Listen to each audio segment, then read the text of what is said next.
1. The number of cases reported March 9, 2020 in Louisiana. COVID-19 had emerged, but we never could have imagined the role it'd play over the next 365 days. By March 19th, 112 cases. April 9th, 1,253. Everything changed. We were told to stand 6 feet apart, wash hands for 20 seconds, and if exposed, to quarantine for at least 14 days. According to Business Insider, toilet paper sales rose 845%. Aerosol cleaner purchases also up about 400%. Still, COVID cases climbed and life as we knew it shut down. By the end of April, more than 26.5 million Americans filed for unemployment, a number that'd keep rising as the pandemic progressed.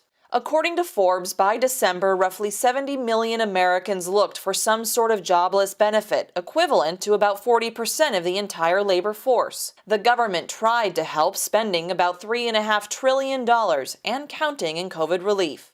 Hope came 9 months into the pandemic. Pfizer's 2-dose vaccine, proven to be 95% effective, was approved. 7 days later, on December 18th, Moderna's double-dose vaccine with similar effectiveness also got the green light. Johnson & Johnson had the largest trial with 60,000 participants. Their single-dose vaccine was just approved, giving us another shot at stopping the virus. To date, about 1 in 10 Louisianans have had COVID. That's using data from the Louisiana Department of Health. Now as cases drop, vaccinations are on the rise. More than 448,000 people in Louisiana are vaccinated, which is more than the state's total number of confirmed cases. The goal now is to continue that trend, protecting as many people as possible to get the number of COVID cases back to zero. Jade Cunningham, Eyewitness News.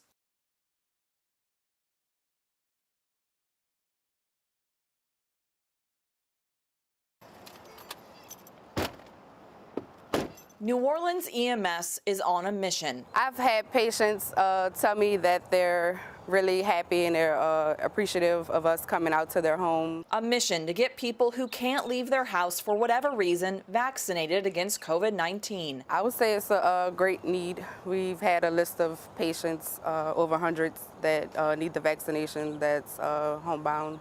Good morning. Since February, New Orleans EMS and NOLA Ready volunteers have partnered together, giving relief. So you said you don't feel sick today? It's been a tough year for all of us. It's been pretty horrible.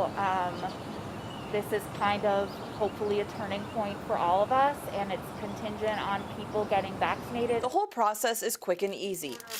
Teams of 2 go to a person's house. Sit down and make sure that they're comfortable. And after a few questions, Which arm would you like your vaccine? We discuss any concerns that they may have or questions or health risks. the shot is given, giving those on the receiving end a bit of much-needed comfort. You can relax your arm. I'm disabled, and it's hard for me to get around with no transportation. For Alice Thomas, it's the first step towards a fresh start after one worrisome year. It's been awful. Everything shut down. You know, you can't go nowhere.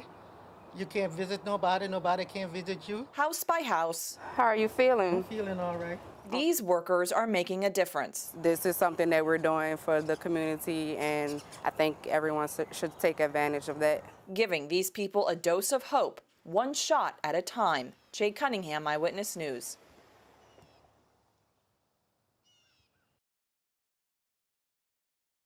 Toro Infirmary saw their first presumptive COVID patient March 10th, 2020. Dr. Jeffrey Elder says it's been busy every day since. Turo really took a large number of patients early in the pandemic. They had a lot of elderly patients from nursing homes and assisted living facilities, A break came Wednesday, so they were COVID-free for the first time. allowing staff to take a breath for the first time in 372 days. And so it's been a long year of every day fighting this pandemic. And so it was nice to see yesterday that, we had a day where Turo, who had really been one of the first hospitals to see a COVID patient, finally have a day where, there were none. Celebrations, though, were short-lived after a COVID-positive patient came to the ICU Wednesday night. Still, having just that small moment of relief gave the workers here some much-needed hope. Yesterday, I think was a big milestone, but it's ultimately a small victory for us as the healthcare community. We know we're not at the end yet. That's because there's still a ways to go. Yes, statewide hospitalizations are the lowest they've been since the pandemic started, but Dr. Elder stresses our job is not over. We're at the point where we can start to see that light at the end of the tunnel, and it's because we're getting people vaccinated and protected. That's how we get through this. We just have to remember that it still requires masking, it still requires distancing until we get to that point where we have that large percentage vaccinated. For those at Toro, having a COVID-free ER for just a day gave a glimpse of normalcy, something we're all striving for, and we're slowly but surely headed that way. Jade Cunningham, Eyewitness News.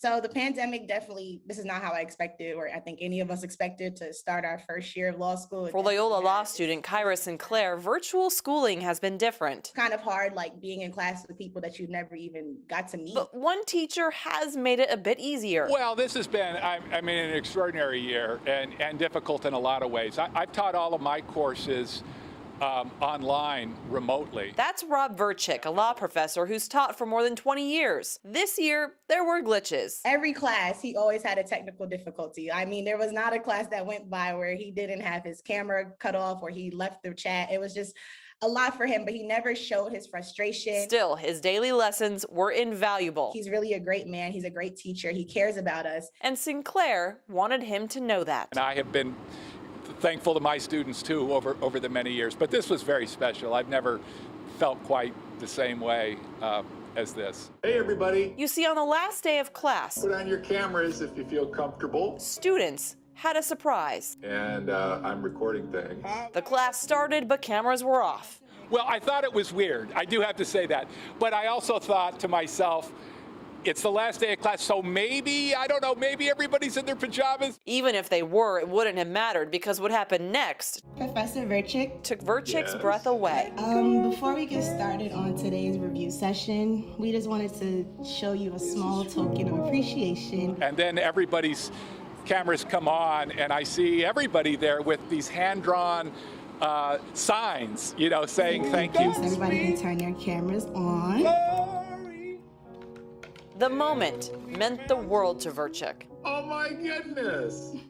I just want to thank them, right? And encourage any student, right, who is touched by a teacher to let them know. Because that's what teachers like me, that's what we live for, right? Are for those moments. And taught the class a lesson that day. Oh my goodness. Hold them there. Hold them That there. a simple Hold on. thank I you, gotta even take- virtually, can go a long way. Jade Cunningham, Eyewitness News.